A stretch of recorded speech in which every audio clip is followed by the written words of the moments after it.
Welcome to my YouTube channel student academy को स्वागत करुच्ची। प्रथम थर पर चैनल को विजिट करते चैनल को सब्सक्राइब करना आज ही चैनल को सब्सक्राइब कर दिंतु। ये लाटेस्ट अपडेट सर्वप्रथम पाइपर जदि टेलीग्राम ग्रुप जॉइन होना डिस्क्रिप्शन बॉक्स टेलीग्राम लिंक दिखाई लिंक को क्लिक करके आप टेलीग्राम ग्रुप जॉइन हो पारे से समस्त पीडीएफ पाइपर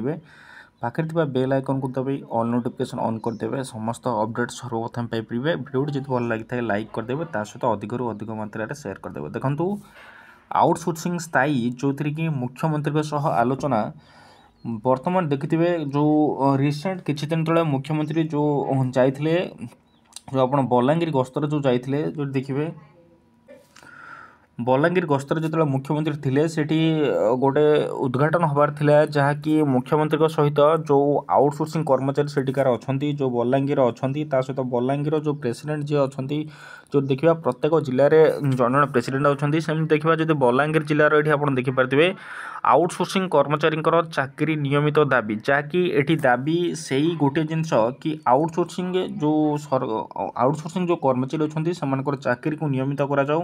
ये देखिपे कि बलांगीर 18 सरकारी आउटसोर्सिंग कर्मचारी महासंघ बलांगीर शाखार जिला स्तरीय नेतृत्व मानक संपृक्ति और सहयोगर मुख्यमंत्री मोहन चरण माझी को भेटी स्मारक पत्र प्रदान कर मुख्यमंत्री बलांगीर गस्त अवसर में दाबी पत्र प्रदान कर मुख्यमंत्री बलांगीर गस्त करते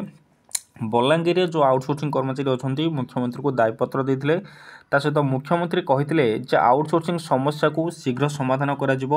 संघर जिला सभापति राजेश झाकर नेतृत्व में चंचल मिश्र सहित दिलीप साहू सुनील मिश्र आशुतोष बेहरमाणी रवींद्र नायक रितेश रंजन साहू शिशिर मिश्र विजय मिश्र अभिलाष मिश्र रश्मिरंजन होता लक्ष्मण साहू आदि कर्मचारी सामिल थे। संघ दाबी करिछि अति कम दरमारे काम करि आछुंदी एडा आपण समस्त जानछन बहुत कम दरमारे से काम करछुंदी सेवा प्रदानकारी एजेंसी और एडमिनिस्ट्रेशन द्वारा विभिन्न प्रकार रे तांको शोषण करा होछि। जो देखिबा जो संस्था काम नउछि से संस्था द्वारा तांको शोषण करा होछि जेति कि प्राप्य समान को दिया जाउ नाही बहुत कम दरमारे से काम कर सहित गोटा जो गवर्नमेंट एम्प्लॉई जी के 8 घंटा काम कर 8 घंटा प्लस आपणकर काम कर मुख्यमंत्री को न्याय संगत और मानविक दृष्टिकोण में समस्या समाधान हेबो बोली आशा रखिछन्ति। समस्त आशा रखिछन्ति मुख्यमंत्री जदि चाहिए मुख्यमंत्री न्याय देवे न्याय संगत और मानविक दृष्टिकोण जेहेतु से पूर्व जो स्ट्राइक होता मुख्यमंत्री भी आउटसोर्सिंग को सपोर्ट करते जो विपक्ष दल थे समस्त आउटसोर्सिंग व्यवस्था डेली वेजेस कर्मचारी को तुरंत स्थायी दीर्घ वर्ष धरी सफल प्रतिबंध सेवा लक्ष लक्ष स्थायी कर्मचारी अनुपस्थित सरकार विभागीय योजना को ब्लॉक ठारू सचिवालय पर्यंत संपन्न करुवा राज्यर यही उच्चशिक्षित कर्मचारी को सेमानक दीर्घ अभिज्ञता को विचार को नहीं